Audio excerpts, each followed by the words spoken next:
ലാൽ സലാം എമ്പുരാൻ ഹിന്ദിയിൽ റെക്കോർഡ് റിലീസിന് ഒരുങ്ങുകയാണ്. ഇതുവരെ കണ്ട കളികളല്ല ഇനിയും വരാനിരിക്കുന്നതാണ് തീക്കളി എന്ന് തന്നെ പറയാം. ചാനൽ സബ്സ്ക്രൈബ് ചെയ്യുന്ന കാര്യം പരിഗണിക്കുക. മോഹൻലാൽ നായകനായി എത്തുന്ന എമ്പുരാൻ്റെ ആ ഒരു അനൗൺസ്മെൻറ്റ് ഇന്ന് വന്നിരിക്കുകയാണ്. വേറെ ഒന്നുമല്ല, അവിടെ ഹിന്ദിയിൽ ഡിസ്ട്രിബ്യൂഷൻ ഏറ്റെടുത്തിരിക്കുന്നത് എ ഫിലിംസാണ്. ഇതുവരെ നമ്മൾ കണ്ടിരിക്കുന്നതിൽ വെച്ച് ഏറ്റവും വലിയ ഡിസ്ട്രിബ്യൂഷൻ തന്നെയായിരിക്കും ഈ ഒരു സിനിമയ്ക്ക് നോർത്ത് ഇന്ത്യയിൽ ഉണ്ടാവുക എന്നുള്ളത്. ഏകദേശം അരമണിക്കൂറിന് മുകളിൽ അല്ലെങ്കിൽ 30% മുകളിൽ എന്നുള്ളതാണ് പൃഥ്വിരാജ് ആദ്യം തന്നെ പറഞ്ഞത്. ഹിന്ദി ബേസ് ചെയ്തിട്ടാണ് സിനിമ പോകുന്നത്. പലപ്പോഴും ഹിന്ദി ഡയലോഗും കാര്യങ്ങളുമൊക്കെ ആയിട്ടാണ് സിനിമ പോകുന്നത്. ഒരു പാൻ ഇന്ത്യൻ റിലീസായിട്ട് സിനിമ വരുമ്പോൾ മാർക്കോയുടെ റെക്കോർഡ് തൂക്കുമോ എന്നുള്ള ചോദ്യമാണ്. മാർക്കോ എന്ന സിനിമ ഒരു ബെഞ്ച് മാർക്കായി മാറിയത് ഏതാനും മാസങ്ങൾക്ക് മുമ്പ് തന്നെയാണ്.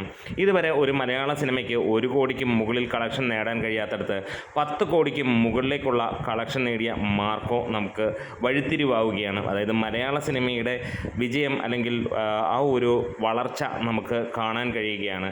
അങ്ങനെ അതിലും ഗംഭീരമായിട്ടുള്ള ഒരു റിലീസാണ് നമ്മൾ ഇവിടെ പ്രതീക്ഷിക്കുന്നത് എമ്പുരാന്. മാർക്കോ പോലെ തന്നെ എമ്പുരാൻ ഹിന്ദിയിൽ തരംഗമായി കഴിഞ്ഞാൽ അതൊരു വലിയ നേട്ടമായിരിക്കും. തീർച്ചയായും പ്രതീക്ഷിക്കുകയാണ് വമ്പൻ കളക്ഷനായിരിക്കും ഹിന്ദിയിൽ നിന്ന് വരുന്നത്. വ്യത്യസ്തത പുലർത്തുന്നു, വേറെയൊന്നുമല്ല. ഇവിടെയൊക്കെ L2E എമ്പുരാൻ എന്നുള്ളതാണെങ്കിൽ നമുക്ക് ഹിന്ദിയിലെ പോസ്റ്ററിൽ വ്യത്യസ്തത പുലർത്തുകയാണ്. ലൂസിഫർ സെക്കൻഡ് പാർട്ട് എന്നുള്ള ആഡ് ചെയ്തിട്ട് തന്നെയാണ് വരുന്നത്. ലൂസിഫർ ഒരു ചരിത്ര വിജയം നേടിയതാണ്. ഇന്ന് യൂട്യൂബിലും കാര്യങ്ങളുമൊക്കെ നോക്കുകയാണെങ്കിൽ കോടിക്കണക്കിന് ഹിന്ദിക്കാരാണ് അല്ലെങ്കിൽ നോർത്ത് ഇന്ത്യൻസാണ് ആ സിനിമ കണ്ടിരിക്കുന്നത്. പ്രത്യേകിച്ച് ഈ സിനിമയ്ക്ക് വലിയ രീതിയിലുള്ള ഒരു ഫാൻ ബേസ് അവിടെ ഉണ്ട് എന്നെല്ലാവർക്കും അറിയാം. അതുകൊണ്ട് തന്നെ തിയേറ്ററുകളിൽ പ്രകമ്പനം സൃഷ്ടിക്കാൻ തന്നെയാണ് സിനിമ എത്താൻ പോകുന്നത്. അതുകൊണ്ട് തന്നെ നമുക്കെടുത്ത് പറയാം, ഹിന്ദിയിൽ റെക്കോർഡ് റിലീസ് എത്തുമ്പോൾ മാർക്കോ തീർത്ത റെക്കോർഡ് തകർക്കപ്പെടും എന്നുള്ളത് ഉറപ്പിക്കാം. നമ്മുടെ വീഡിയോസ് ഇഷ്ടമായെങ്കിൽ സപ്പോർട്ട് ചെയ്ത് തരാം.